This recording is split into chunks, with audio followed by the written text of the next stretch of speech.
الله الرحمن الرحيم الحمد لله وحده والصلاة والسلام على من لا نبي بعده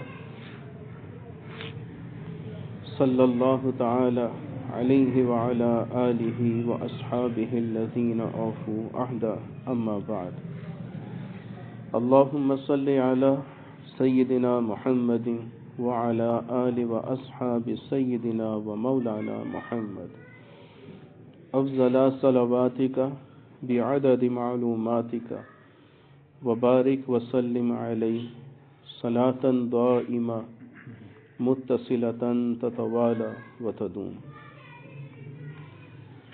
میرے عزیز مسلمان بھائیوں، بزرگوں، بچوں، اللہ تبارک و تعالی نے ہمیں زندگی کی جو مہلت اور جو وقت نصیب کیا، یہ بہت بڑی نعمتوں میں سے ہے، بہت بڑی نعمت ہے۔ آپ بچوں نے پڑھا ہوگا کتابوں میں، اپنے اسکول کی کتابوں میں یا کہیں کسی، کہ گیا وقت پھر ہاتھ آتا نہیں، سدا عیش و دورہ دکھاتا نہیں۔ جب وقت نکل جاتا ہے ہاتھ سے تو پھر وہ واپس پلٹ کے نہیں آتا۔ اس لیے ہمیں اپنے موجودہ وقت کی بہت قدر کی ضرورت ہے، بہت اس کی محتاط طریقے کے ساتھ اس کو گزارنے کی، کہ کوئی ایک لمحہ بھی ہم سے غفلت میں، اللہ تعالیٰ کو بھول جانے میں کہیں ایک لمحہ بھی نہ گزر جائے، کیونکہ اللہ کے ہاں ایک ایک عمل کی پوچھ گچھ ہونی ہے، اور انسان جو بھی عمل کرتا ہے وہ اللہ کے لیے، اللہ کی محبت اور اس کی معرفت کے حصول کے لیے کر رہا ہوتا ہے۔ جو بھی انسان عمل کر رہا ہے، عمل خیر، وہ اللہ کی محبت اور اس کی معرفت میں کر رہا ہے۔ وہ یہ چاہتا ہے کہ مجھے اس عمل سے اللہ تبارک و تعالیٰ کی محبت بھی ملے اور اس کی معرفت، اس کی پہچان بھی مل جائے۔ تو جو بھی انسان عمل خیر کر رہا ہے نا، وہ انہی دو مقصد کے لیے، محبت اور معرفت کے لیے کر رہا ہے۔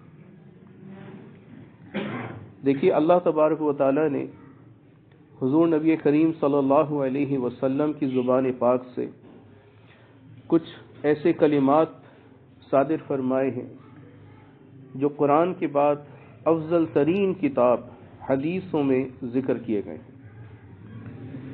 تو انہی حدیثوں میں سب سے صحیح ترین حدیثوں کی کتاب وہ صحیح البخاری، جو کہ اصح الکتب بعد کتاب اللہ ہے، قرآن مجید کتاب اللہ کے بعد صحیح ترین کتابوں میں سے ہے۔ اور کیوں نہ ہو کہ اس میں حضور نبی کریم صلی اللہ علیہ وسلم سے وہ ارشادات جمع کیے گئے کہ جو اس زبان سے صادر ہوئے ہیں کہ جس زبان نے کبھی جھوٹ نہیں بولا، سچ ہی سچ تھا ان کی زبان سے نکلنے والا ایک ایک حرف۔ لہذا حضور علیہ السلام نے ارشادات فرمائے، حضرت امام بخاری رحمہ اللہ نے ان کو جمع کیا اپنی کتاب صحیح البخاری میں۔ تو اسی کتاب کی سب سے آخری حدیث، جس کو حضرت امام بخاری کتاب التوحید میں ذکر کرتے ہیں، آخری سبق ہے، آخری باب، اور اس میں آخری حدیث، اس میں حضور علیہ السلام کا یہ ارشاد نقل کرتے ہیں کہ حضور علیہ السلام نے فرمایا کہ کلمتان حبیبتان الی الرحمن،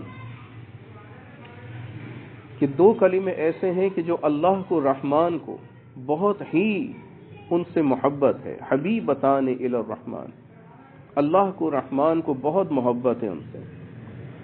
خفیفتان علی اللسان، زبان پر بہت ہی ہلکے ہیں، اتنے ہلکے ہیں کہ انسان آسانی سے ان کو ادا کر سکتا ہے، زبان پر کوئی بوجھ نہیں ہے، کوئی دقت نہیں ہے۔ لیکن ثقیلتان علی المیزان، جو ترازو رکھا جائے گا قیامت کے دن، میزان عدل، اس ترازو کے اندر بہت ہی ثقیلتان، بھاری ہوں گے۔ اور وہ کلمے دو کلمے ہیں، کلمتان دو کلمے ہیں، اور وہ کون سے ہیں؟ حضور علیہ السلام فرماتے ہیں سبحان اللہ و بحمدہ سبحان اللہ العظیم، کہ ایک تو یہ کلمہ سبحان اللہ و بحمدہ، پاک ہے وہ ذات جس کے لیے ساری تعریفیں ہیں، سبحان اللہ العظیم، اور پاک ہے وہ عظمتوں والی ذات۔ اب دیکھیں یہ کلمہ ہے سبحان اللہ و بحمدہ سبحان اللہ العظیم، اور نحو کے اعتبار سے، کیونکہ یہاں بچے ماشاءاللہ درس نظامی پڑھنے والے بھی موجود ہیں، نحو کے اعتبار سے یہ جو کلمہ ہے سبحان اللہ و بحمدہ سبحان اللہ العظیم، یہ خبر ہے۔ یہ کیا ہے؟ نہیں، یہ مبتدا ہے۔ یہ کیا ہے؟ یہ مبتدا ہے۔ اور ہر وہ جملہ کہ جو اسمیہ خبریہ ہو، جملہ اسمیہ خبریہ، اس کا ایک مبتدا ہوتا ہے جس کلمے سے یا کلام سے یا لفظ سے اس کی ابتدا ہوتی ہے، وہ مبتدا ہوتا ہے اور سب سے پہلے آتا ہے۔ لیکن اور اسی جہاں پر وہ مبتدا ہوگا اس کی پھر ایک خبر بھی ہوگی، اور مبتدا اور خبر مل کر جملہ اسمیہ خبریہ بنتا ہے۔ تو یہ جو کلمہ سبحان اللہ و بحمدہ سبحان اللہ العظیم نحو کے قواعد کی روح سے یہ مبتدا ہے، لیکن کلمے کے آخر میں آ رہا ہے، اور اس کی جو خبر ہے اسی مبتدا کی خبر جو ہے، وہ خبر کیا ہے؟ وہ شروع میں آ رہی ہے، اور وہ کون سی ہے؟ کلمتان حبیبتان الی الرحمن، دو کلمے ہیں جو اللہ کو بڑے محبوب، آگے بھی کہ خفیفتان علی اللسان، زبان پر ہلکے ہیں لیکن ثقیلتان علی المیزان، میزان پر بھاری ہیں۔ یہ اس کی خبر ہے، اور مبتدا بعد میں آ رہا ہے۔ تو نحو کے قواعد کی روح سے ہونا تو کیا چاہیے تھا کہ پہلے مبتدا ہو پھر اس کے بعد اس کی خبر آئے، لیکن یہاں پر کیا کہ پہلے خبر بعد میں مبتدا آ رہا ہے۔ تو اس کی وجہ کیا ہے؟ علامہ یوسف بن نوری رحمہ اللہ تعالی وہ فرماتے تھے کہ اس میں قواعد میں، نحو کے قواعد میں ایک قاعدہ ہے، اور وہ قاعدہ یہ کہ اگر کسی جملہ اسمیہ خبریہ میں خبر جو ہے وہ طویل ہو، خبر طوالت رکھتی ہو، طویل ہو، تو اس سے مقدم رکھا جاتا ہے مبتدا پر۔ اگر خبر طویل ہو جائے، اور یہاں پر خبر کیا ہے؟ طویل ہے، تو اگر یہ طویل ہو خبر، تو یہ مبتدا پر مقدم رکھتے ہوئے پہلے اس کو بولا جائے گا، اور پھر اس کی جو مبتدا ہے وہ بعد میں اس کو مؤخر رکھا جائے گا۔ یہ نحو کے قواعد اس حدیث پاک میں رسول اللہ صلی اللہ علیہ وسلم نے ذکر کیے ہیں، گویا کہ ایک اشارہ ہے اس بات میں، اور وہ کیا کہ اگر مبتدا بعد میں ہی آ رہا ہو، مؤخر ہو، لیکن وہ اس لیے مؤخر رکھا گیا کہ وہ خبر کی اہمیت کو بتا رہا ہے کہ خبر کتنی اہم ہے، اور خبر اس لیے اہم ہے کہ یہ دو کلمے تو ہیں لیکن یہ رحمان کو بہت ہی پیارے ہیں، اور زبان پر ہلکے ہیں، میزان پر بھاری ہیں۔ خبر، اس میں خبر کی طرف رغبت دلانے کے لیے، تشویق دلانے کے لیے، اس کو شوق دلانے کے لیے یہ مقدم رکھا گیا اور مبتدا کو مؤخر رکھا گیا۔ تو خیر، اس میں یہ جو خبر ہے نا، اس خبر کی وجہ سے امام بخاری رحمہ اللہ تعالی نے اس حدیث کو کہ جس کے اندر ایک عمل کی طرف اشارہ ہے، سبحان اللہ و بحمدہ سبحان اللہ العظیم، یہ کلمہ ہے، اور کلمہ جب ہم پڑھتے ہیں تو یہ کیا ہے؟ یہ ایک عمل ہے۔ یہ کیا ہے؟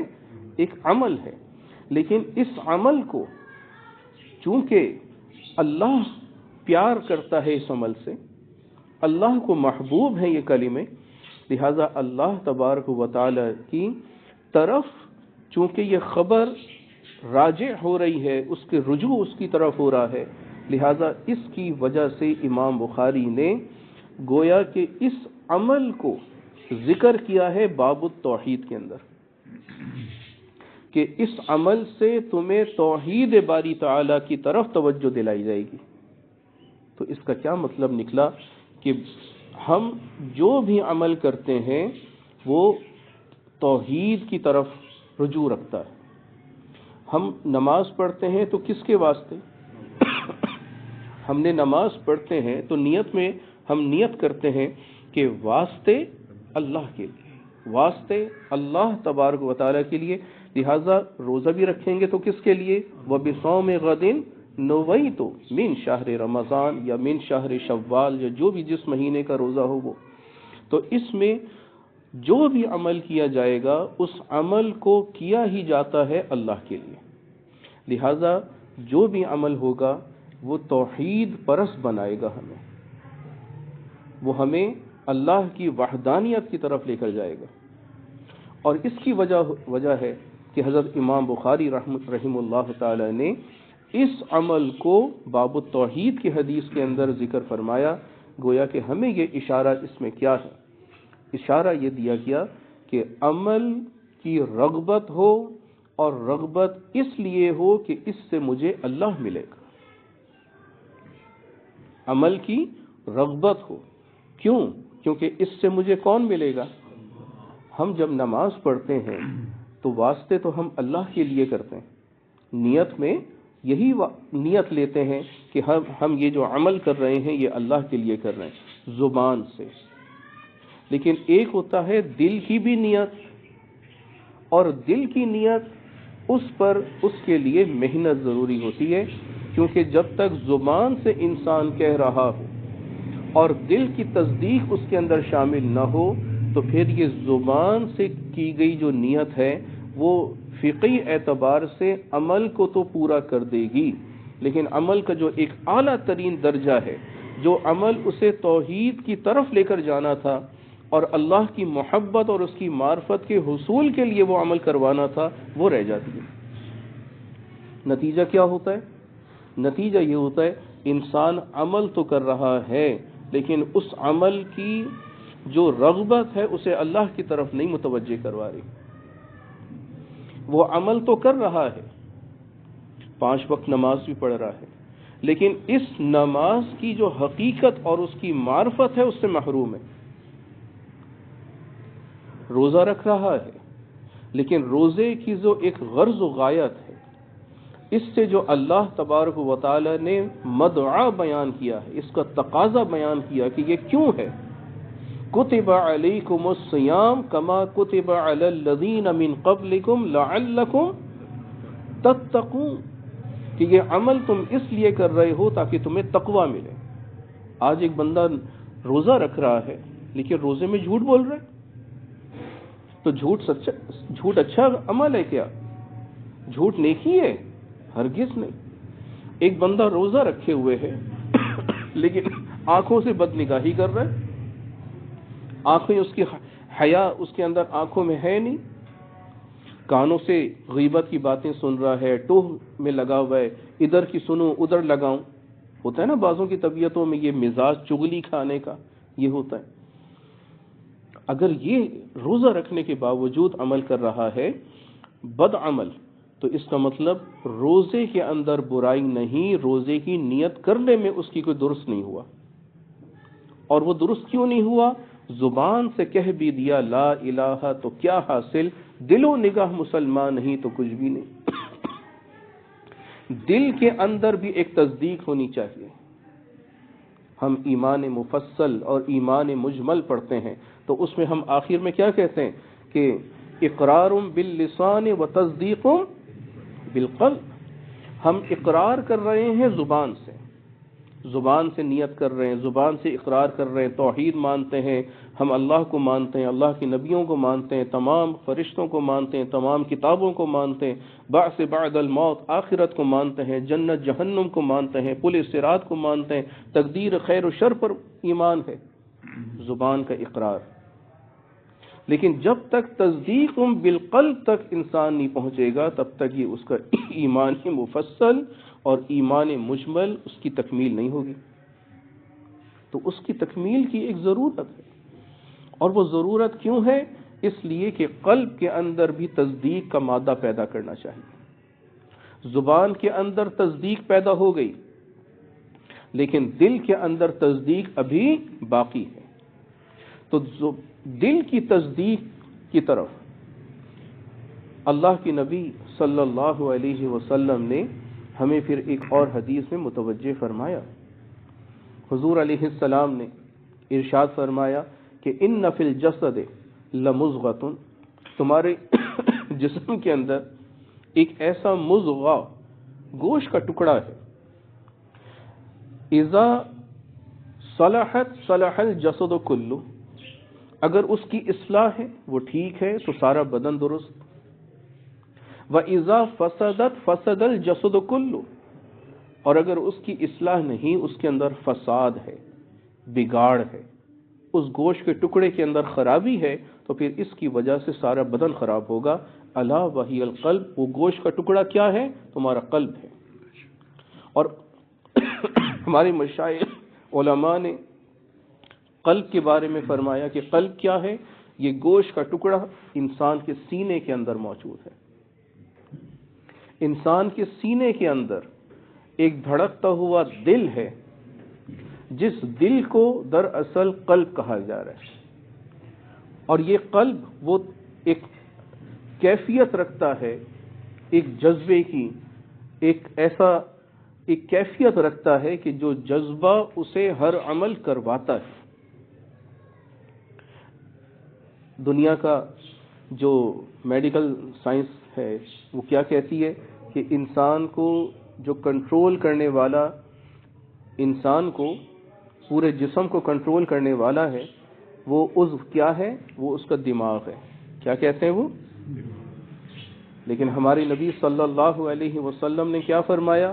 بھئی تمہارے جسم کے اندر گوشت کا جو ٹکڑا ہے نا، وہ ٹھیک تو سارا بدن ٹھیک، وہ خراب تو سارا بدن خراب۔ اور وہ گوشت کا ٹکڑا کیا ہے؟ قلب ہے۔ اور قلب دماغ کے اندر نہیں بلکہ سینے کے اندر موجود ہے۔ تو جو سینے کے اندر موجود ہے، نہیں کھانسی ہے ایسے ہی، جزاک اللہ خیر، جزاک اللہ خیر، بارک اللہ تعالی۔ تو یہ جو قلب ہے، یہ دراصل ہمارے نبی صلی اللہ علیہ وسلم کے ارشاد کے مطابق یہی وہ عضو ہے جو ہمیں یا تو نیکی کی طرف مائل کر سکتا ہے یا گناہ کی طرف۔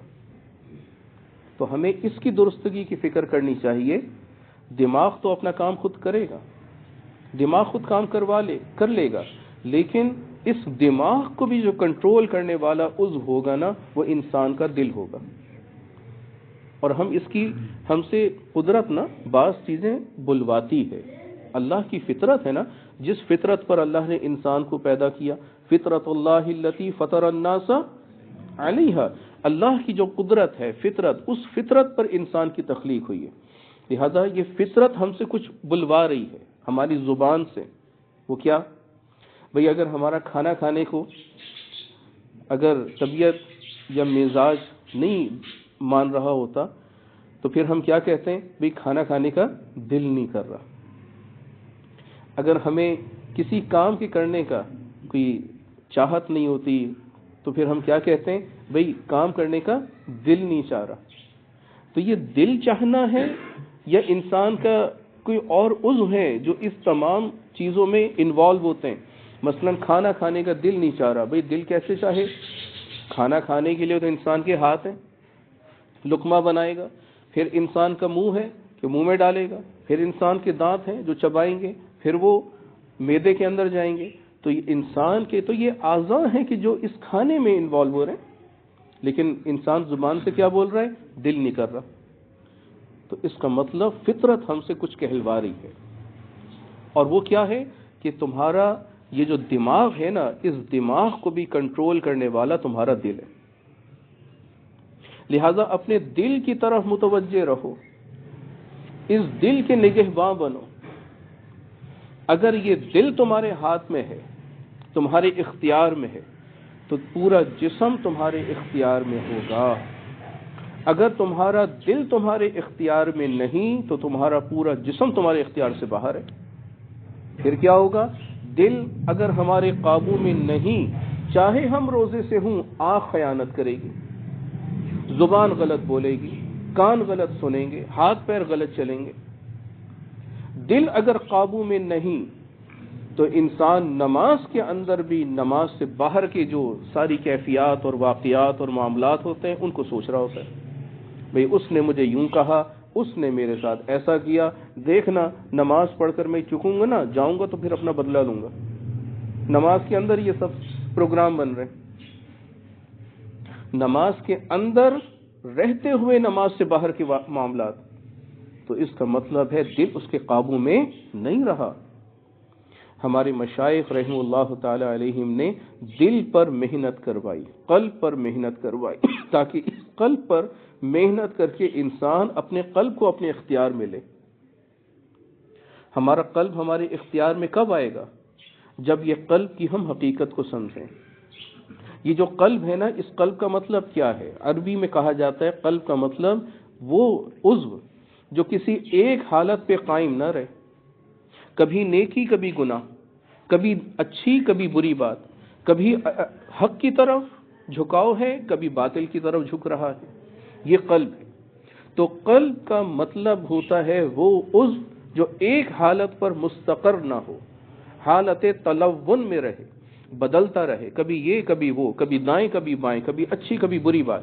تو یہ جو حالت تلون میں ہوتا ہے قلب، اسی قلب کو نفس سے غیر مطمئنہ یا نفس سے امارہ کہا گیا۔ وہ قلب جو مطمئن نہیں ہے شریعت پر، وہ نفس جو کہ امارگی کے اندر، اپنی سرشت کے اندر گھرا ہوا ہے، وہ نفس کہ جو اللہ کا باغی ہے، توحید کے خلاف اپنی الوہیت چمکا رہا ہے، اپنی الوہیت منوا رہا ہے۔ وہ نفس کیا کہتا ہے کہ کوئی خدا نہیں، میں ہی سب سے بڑا ہوں۔ شیطان کو سب سے پہلے بہکانے والا کون؟ کوئی دوسرا شیطان تھا؟ نہیں، اس کے اندر موجود نفس تھا، جو کہ اپنی سرشت کے اندر اپنی حقیقت کے ساتھ موجود تھا۔ اور وہ نفس کیا کہتا تھا؟ انا خیر من، میں اس آدم سے بہتر ہوں۔ کیوں؟ اللہ کہہ رہا ہے کہ آدم اشرف المخلوق ہے، اللہ یہ کہہ رہا ہے، لیکن شیطان کا نفس کہنے لگا نہیں نہیں نہیں، تو اس سے بہتر ہے۔ کیوں؟ خلقتنی من نار وخلقتہ من طین، تو خود سوچ کہ تو آگ سے بنا ہے، اور آگ کا کام ہے اوپر کی طرف لپک رکھنا، اس کو اٹھنا، آگ کا کام ہے بھڑکنا، اس کے شعلے اوپر کی طرف۔ اور اسے اللہ نے طین سے، یعنی کہ کھنکھناتی ہوئی مٹی سے بنایا۔ کھنکھناتی کا مطلب مٹی اور بجری جب یہ دونوں آپس میں چیزیں مل جائیں تو جو چیز آپس میں مل کر بنتی ہے نا، ایک مکسچر سا، وہ کھنکھناہٹ رکھتا ہے۔ اسے لے کر اگر آپ کسی برتن میں ڈالیں، اوپر سے اس کو بند کریں اور پھر ہلائیں نا، تو پھر کھن کھن کھن کھن کی آواز آئے گی۔ اللہ نے یہ طین، یہ کھنکھناتی مٹی سے بنایا انسان کو۔ تو شیطان کا نفس کہنے لگا تو اس سے بہتر ہے، تجھے اللہ نے آگ سے بنایا، آگ اوپر ہے، اور اس سے تو نے اللہ نے طین سے بنایا، اور اس کا کام ہے نیچے کی طرف جانا۔ مٹی کو اوپر بھی اچھالو تو کہاں آئے گی؟ زمین کی طرف۔ یہ تو زمین پہ گر جانے والی چیز ہے، یہ تو کم تر چیز ہے، تو اعلیٰ ہے۔ تو اس کا نفس اسے بھڑکا رہا ہے۔ دوسری طرف فرعون، قرآن کہہ رہا ہے، وہ کہتا ہے انا ربکم الاعلی۔ ہاں، اس میں شیطان کا بھی دخل تھا کہ اس شیطان نے اس کو بہکایا، لیکن اس نے اپنے نفس کی وجہ سے انا کہا، مجھے کوئی شیطان نہیں کہہ رہا کہ میں جناب سب سے بہتر ہوں، میں خدا ہوں، نہیں، میں جانتا ہوں کہ میں خدا ہوں۔ وہ کہہ رہا ہے انا ربکم الاعلی۔ اور وہ اس کی یہ انانیت کیوں تھی؟ اس وجہ سے کہ وہ دیکھتا تھا، وہ سوچتا تھا کہ 4 صدیاں گزر گئی ہیں، مجھے سر کا درد تک نہیں ہوا۔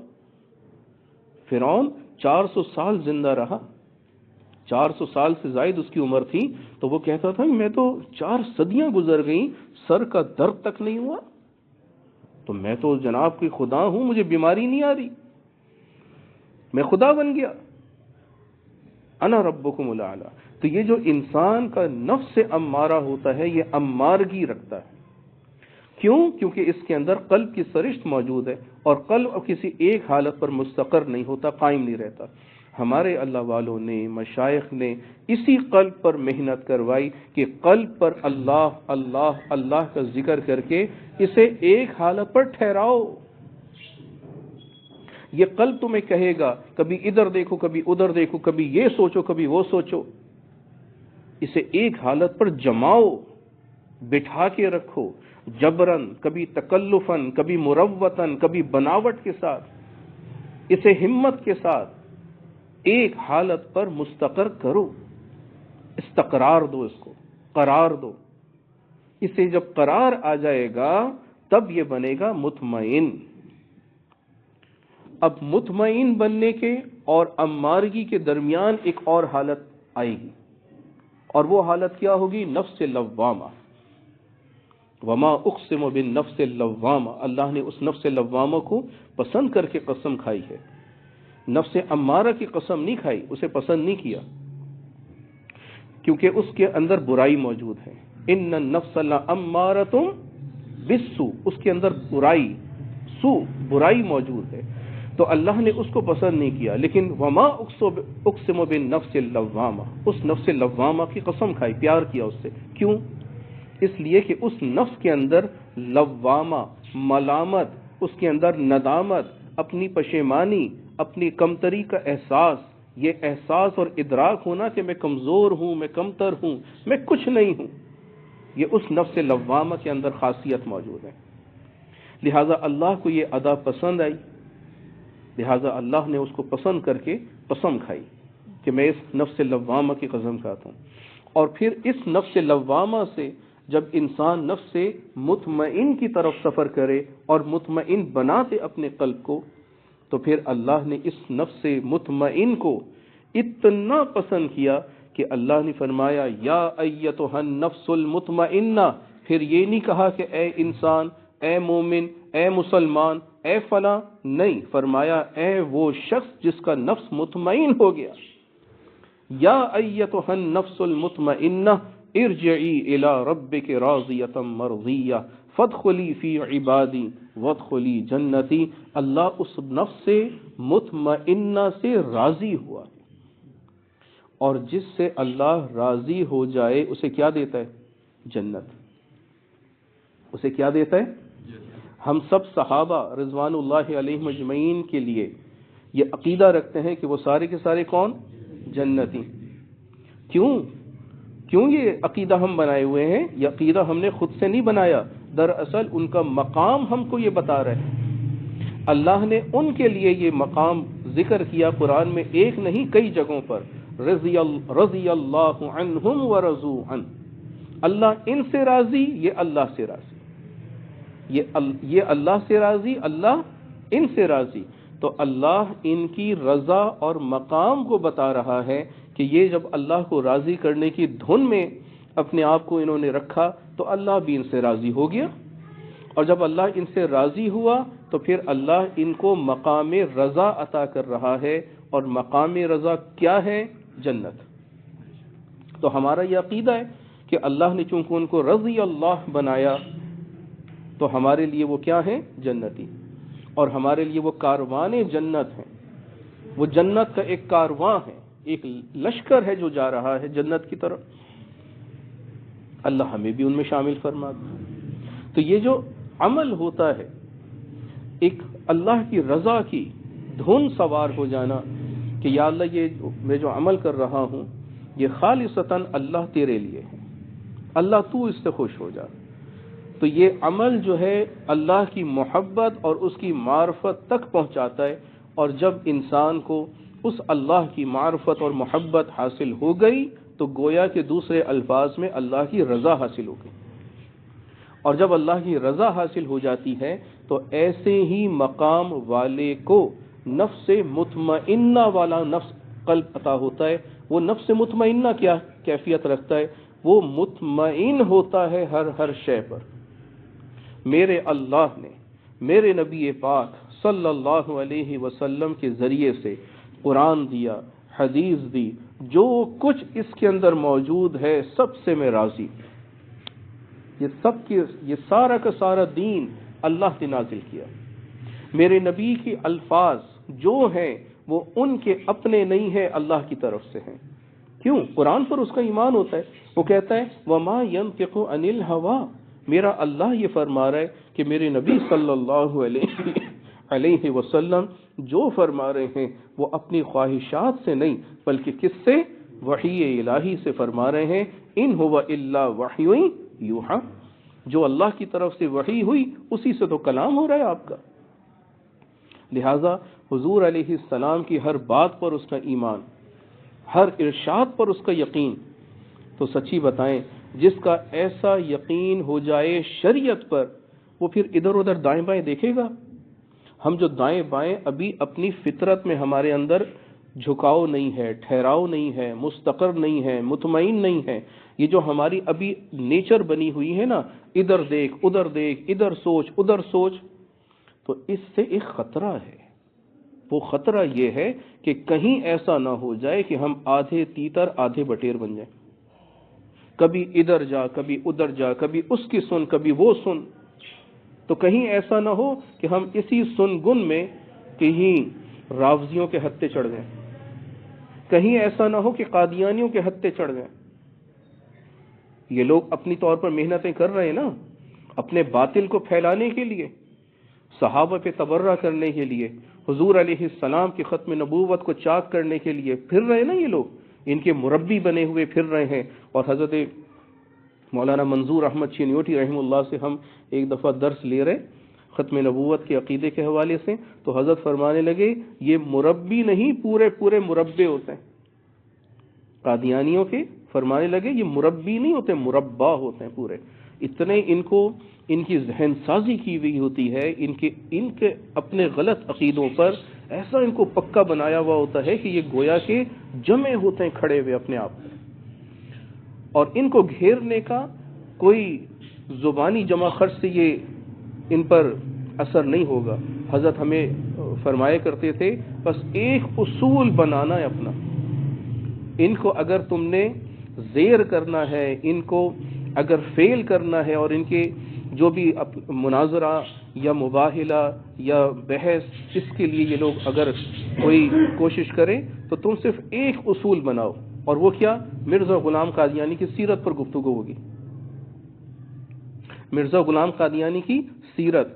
اور اگر آپ فرماتے تھے کہ اگر آپ نے مرزا غلام قادیانی کی سیرت پر ان کو گھیر لیا نا، پھر ان کے لیے زہر کا پیالہ پینا آسان ہوگا، مرزا غلام قادیانی کی سیرت پر گفتگو نہیں کریں گے، کیونکہ ان کو پتہ ہے کہ مرزا شراب پیتا تھا، مرزا گالیاں دیتا تھا، مرزا ایسا تھا ویسا تھا، ان کو خود پتہ ہے۔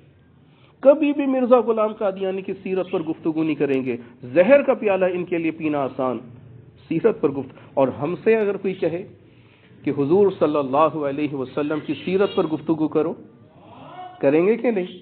ہم تو حضور کی اول سے لے کر آخر تک، پیدائش سے لے کر وفات تک ساری سیرت بیان کر دیں گے، اور فخر سے کریں گے کہ ہمارے نبی صلی اللہ علیہ وسلم جیسا تو کوئی ہے ہی نہیں۔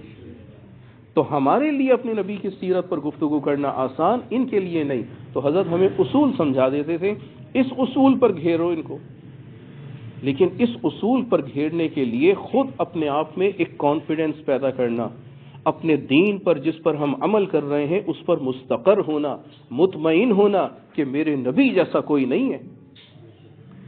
اسی لیے تو آپ غور کیجئے، حضرت امام اعظم ابو حنیفہ رحمہ اللہ تعالی وہ فرمائے کرتے تھے فقہی مسئلہ، وہ فرماتے تھے کہ اگر کوئی شخص تمہارے سامنے آ جائے عقیدہ ختم نبوت کو چاک کرتے ہوئے اور کہے کہ میں کوئی نبی ہوں، نبوت کا جھوٹا دعوے دار ہو، تو اس سے کبھی بھی یہ مت کہنا، یہ مت پوچھنا کہ اچھا اگر تم نبی ہو تو بتاؤ کہ کیسے، کوئی دلیل دو۔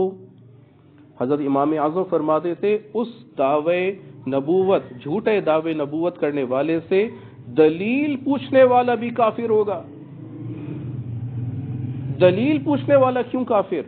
اس لیے کہ اسے شک ہے، ابھی اسے شک ہے، تردد ہے اس بات پر کہ ہو سکتا ہے کہ یہ بات ٹھیک کہہ رہا ہو۔ تو کہیں یہ تردد بھی نہ رہے، یہ شک بھی نہ رہے، بلکہ یہ یقین ہو کہ میرے اللہ نے فرمایا ما کان محمد ابا احد من رجالکم ولکن رسول اللہ وخاتم النبیین، اور دوسری طرف میرے رسول اللہ نے فرمایا کہ لا نبی بعدی، لا نبی بعدی، لو کان بعدی نبی لکان عمر، اگر میرے بعد کوئی نبی ہوتے تو عمر ابن الخطاب ہوتے، الا انا خاتم النبیین لا نبی بعدی، گواہ رہنا کہ میں آخری نبی ہوں، میں محمد آخری نبی ہوں، اور کوئی اس کے بعد نبی نہیں پیدا ہو سکتا۔ آئے گا لیکن پیدا نہیں ہوگا۔ کون آئے گا؟ حضرت عیسیٰ علیہ السلام۔ ہمارا عقیدہ ہے میرے عزیز بچوں، اس بات کو سمجھو کہ اپنے قلب پر ہمیں محنت کرنی ہے، اور قلب کو ایک مقام مطمئنہ پر مستقر کرنا ہے، ٹھہرانا ہے اپنے آپ کو، لیکن خود ٹھہرانا پڑے گا، اس پر محنت کرنی پڑے گی۔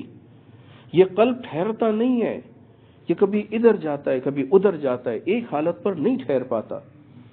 اسی لیے ہماری نظریں آوارہ ہو جاتی ہیں، ہماری زبانیں آوارہ ہو جاتی ہیں، ہمارے کان بے حیا ہو جاتے ہیں، ہمارے دل کے اندر اٹھنے والے جذبات خراب ہو جاتے ہیں، سینے کے اندر کینہ پل رہا ہوتا ہے، ہاتھ غلط استعمال، پیر غلط استعمال، یہ سارا ہمارا جسم ہمارے اختیار میں کیوں نہیں ہے؟ اس لیے کہ ہمارا قلب ہمارے ہاتھوں میں نہیں ہے۔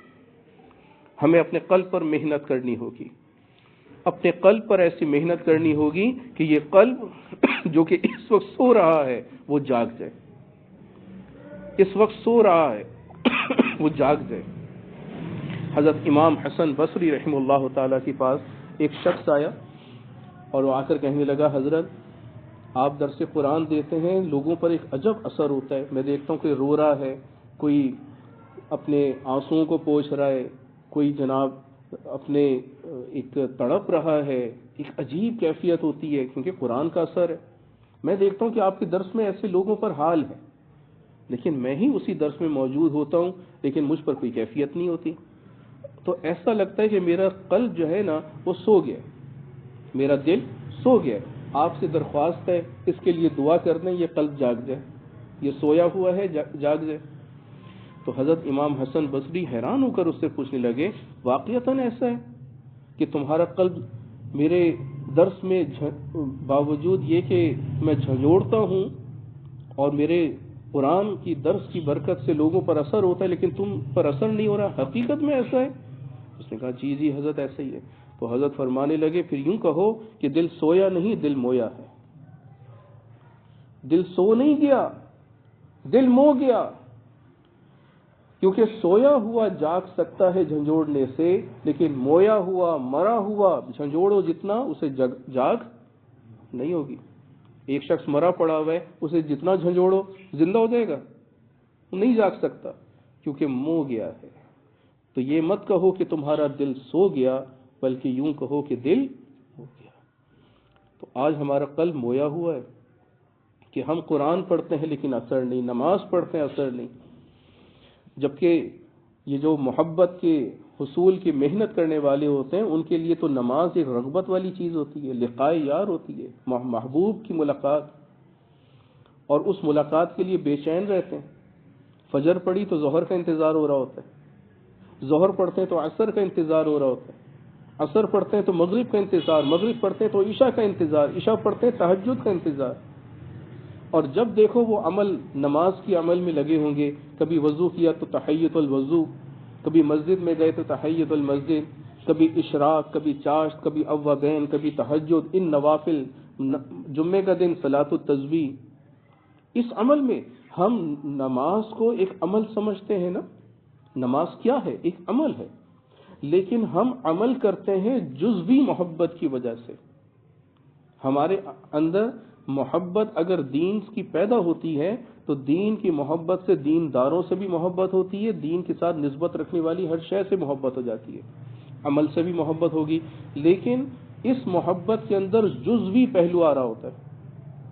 اگر دینداروں سے محبت ہے تو جزوی، اگر میں تبلیغی جماعت کے اندر ہوں تو بس تبلیغی علماء سے محبت، باقی صوفیہ علماء سے نہیں، سیاست کے علماء سے کوئی محبت نہیں، بس تبلیغی جماعت کے علماء سے محبت ہو رہی ہوتی ہے، یہ جزوی محبت۔ اسی طرح اگر کوئی صوفی ہوتا ہے تو پھر صوفیہ علماء سے محبت، نہ تبلیغی جماعت کے علماء سے، نہ سیاست کے علماء سے۔ اگر کوئی سیاسی ہوتا ہے، سیاست سے اس کو رغبت ہوتی ہے تو سیاسی علماء سے، نہ تصوف نہ تبلیغی جماعت۔ تو جزوی محبتیں ہمارے اندر ہیں، آپ اس کا خود محاسبہ کریں، ہمارے اندر جزوی محبت ہوتی ہے۔ تو جس طرح دین داروں سے جزوی محبت ہے اور کلی نہیں ہے، اسی طرح دین کے عمل کے اندر بھی جزوی محبت ہے۔ نماز سے اگر محبت ہوئی تو بس 5 نمازیں، جبکہ اللہ والوں کی جو محبت کا مقام ہوتا ہے وہ تو کیا 5 تو صرف ایک بنیاد ہے، بنیاد فرض ہے، بلکہ باقی یہ اس کے اندر سے نکلنے والی جتنی نوافل ہیں اس سے بھی محبت ہوتی ہے۔ تو یہ جزوی محبت نہیں رہتی، پھر کلی محبت بن جاتی ہے۔ تو ہمارے اندر جزوی محبت آ رہی ہے، ہمیں کلی محبت کی طرف لانا ہوگا اور اپنے قلب کے اوپر محنت کرنی ہوگی۔ اسی لیے اللہ والے یہ صوفیاء یہ مجالس ذکر کا انعقاد کرتے ہیں۔ ان مجالس کی اہمیت ہے کہ اس میں ایک ایک لمحے میں اللہ کی محبت کا ایک مقام ملتا ہے، ایک ایک لمحے میں اللہ کی محبت کا مقام مل رہا ہوتا ہے۔ اگر کوئی طلب کے ساتھ بیٹھے، میرے حضرت مجدد الفسانی رحمہ اللہ تعالی وہ فرمایا کرتے تھے کہ صوفیاء کی مجالس میں، اللہ والوں کی مجالس میں ایک ایک لمحے میں اللہ کی ایک ایک رحمت کا استحضار رکھو تو وہ رحمت کا مقام مل رہا ہوتا ہے۔ اور وہ رحمت کا مقام کیا ہے؟ دین کے اندر مدارج میں ترقی ہو رہی ہوتی ہے۔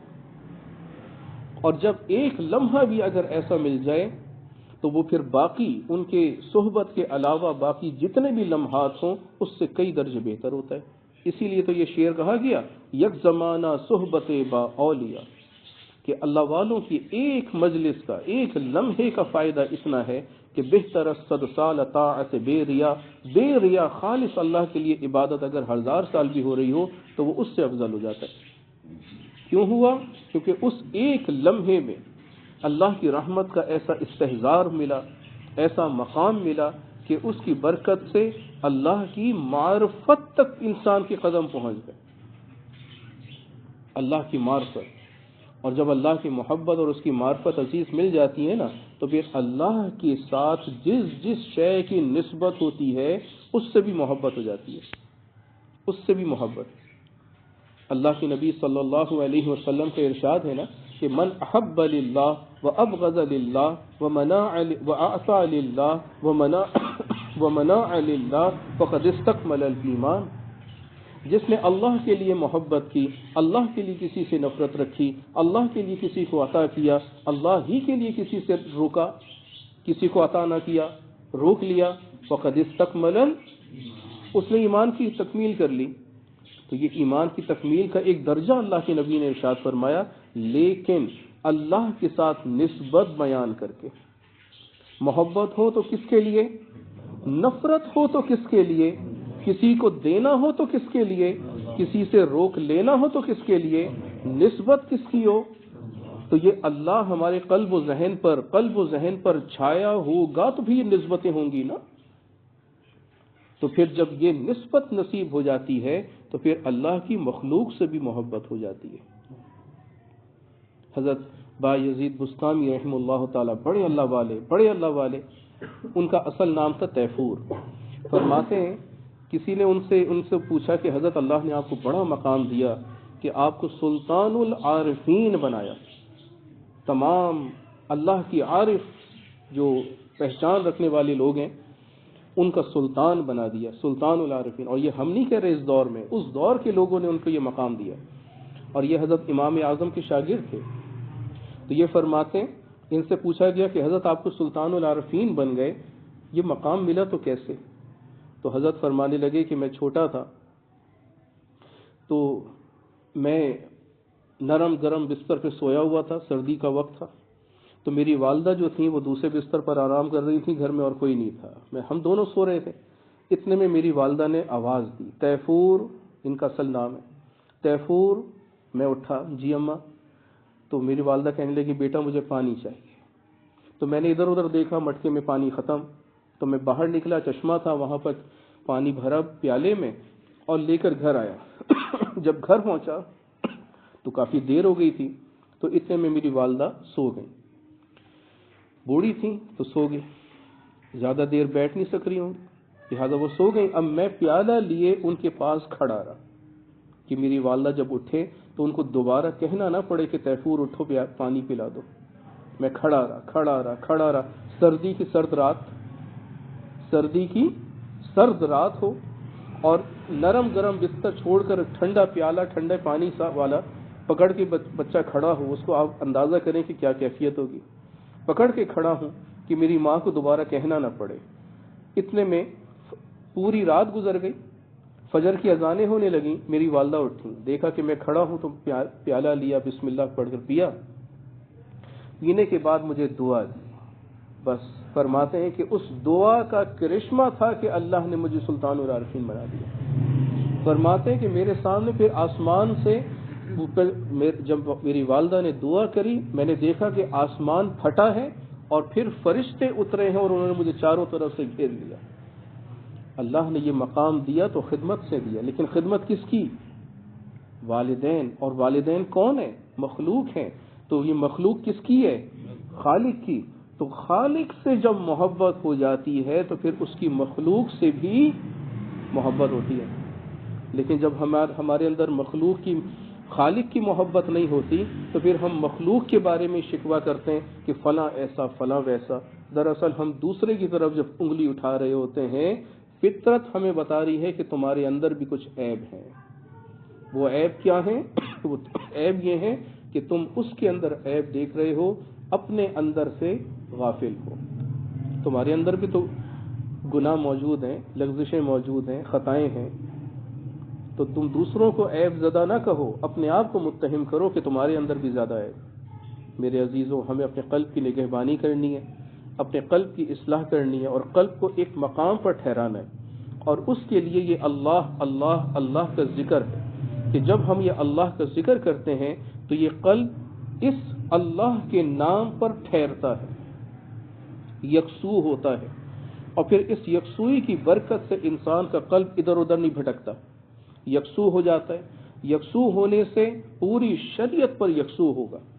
پھر اس کے لیے اللہ کی محبت بھی آسان, پھر اللہ کے نبی صلی اللہ علیہ وسلم کی اطاعت کرنا بھی آسان.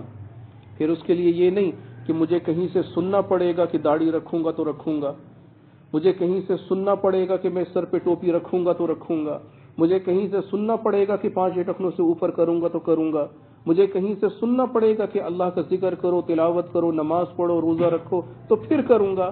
نہیں نہیں نہیں نہیں نہیں. پھر اس کے لیے کیا ہوتا ہے؟ جیسے ہی سنا فوراً عمل, جیسے سنا عمل, جیسے سنا عمل. صحابہ کی یہ کیفیت تھی کہ نہیں؟ قرآن اللہ کا یہ شاہد ہے اس بات پر.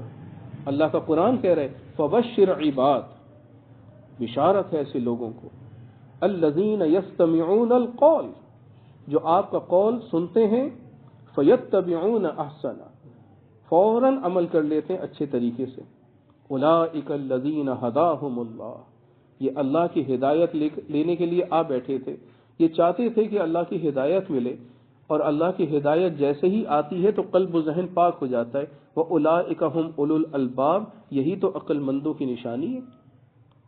تو میرے عزیزوں, ہم نے عقل مند بننا ہے یا جاہل؟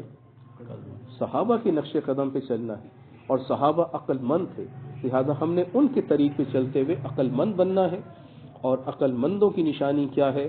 جیسے ہی سنا فوراً عمل. اللہ والوں کی مجالس سے یہ فائدہ ملتا ہے کہ انسان کو توحید پرست بنایا جاتا ہے, اور توحید پرستی کے لیے اس کو دعوت دی جاتی ہے. اسی کے لیے یہ توبہ ہے.